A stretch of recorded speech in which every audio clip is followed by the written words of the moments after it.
సంస్కృతి సాంప్రదాయాలను ఉట్టిపడే విధంగా ఉస్మానియా యూనివర్సిటీ అనుబంధ కళాశాల అయిన సికింద్రాబాద్ పీజీ కళాశాలలో విద్యార్థులందరూ కూడా కుల మతాలకు అతీతంగా విద్యార్థి సంఘాలందరూ కూడా ఐక్యమై ఇవాళ తెలంగాణ సంస్కృతికి సాంప్రదాయాలకు అతిపెద్ద పండుగైన బోనాల పండుగను ఇవాళ ఉత్సాహంగా జరిపి ఇవాళ విద్యార్థులు అధ్యాపకులు అందరూ కూడా కలిసి ఒక ఐక్యతగా ఈరోజు విద్యార్థులు ఒక బోనాల పండుగను ఏర్పాటు చేశారు. దానికి ఇవాళ విద్యార్థి నాయకులు ఇవాళ మనల్ని ఒక అతిథిగా పిలిచినటువంటి సందర్భంలో మేము కూడా వాళ్ళు చేస్తున్నటువంటి ఈ పండుగలో భాగమై వాళ్ళతో పాటు అడుగులో అడిగేసి ఇలా ఉత్సవాలను అద్భుతంగా జరిపారు.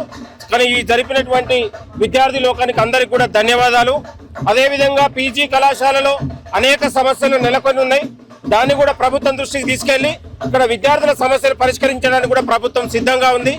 పక్కనే ఉన్నటువంటి 17 ఎకరాలు అన్యకాంతరం అవుతున్నటువంటి సందర్భంలో ఈ విషయాన్ని ముఖ్యమంత్రి గారికి తీసుకెళ్లి ఇక్కడ ఉన్నటువంటి డిగ్రీ విద్యార్థులకు హాస్టల్ భవనాన్ని నిర్మించేందుకు ఇక్కడ మేము ప్రభుత్వం తరఫున ఉస్మానియా యూనివర్సిటీ విద్యార్థి నాయకులుగా మా బాధ్యత ఉంది. కాబట్టి ఈ యొక్క సమస్యను కూడా ప్రభుత్వం దృష్టికి తీసుకెళ్లి మరింత ఉన్నటువంటి విద్యార్థులకు ఇక్కడ ఉన్నటువంటి హాస్టల్ వసతులు కానీ ఇంకా ఉన్నటువంటి అనేక సమస్యల పరిష్కారానికి ప్రభుత్వం సిద్ధంగా ఉందని కూడా కోరుతూ ఇలాంటి ఉత్సవాలను తెలంగాణలో ప్రతి ఊరు వాడ విద్యార్థి లోకం కూడా జరుపుకొని పెరుగుతున్నటువంటి గంజాయి మత్తు పానీయాలకు దూరంగా ఉండి మన సంస్కృతి సాంప్రదాయాలను ఇవాళ అభ్రపరిచే విధంగా జరుపుకోవాలని కూడా కోరుతా ఉన్నాను. Thank you.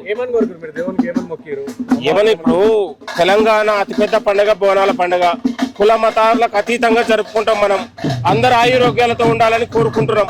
విద్యార్థులు కూడా మంచి భవిష్యత్తు ఉండాలి, మంచి ఉన్నటువంటి చదువుకొని తల్లిదండ్రులకు పేరు తెచ్చే విధంగా విద్యార్థులు కూడా తయారు కావాలనేది ముఖ్యమంత్రి గారి యొక్క ఆలోచన. కాబట్టి ఈ ప్రజా పాలనలో ప్రభుత్వ విద్యకు యూనివర్సిటీ విద్యకు పెద్దపీట వేస్తున్నటువంటి ముఖ్యమంత్రి గారికి కూడా ప్రత్యేక ధన్యవాదాలు.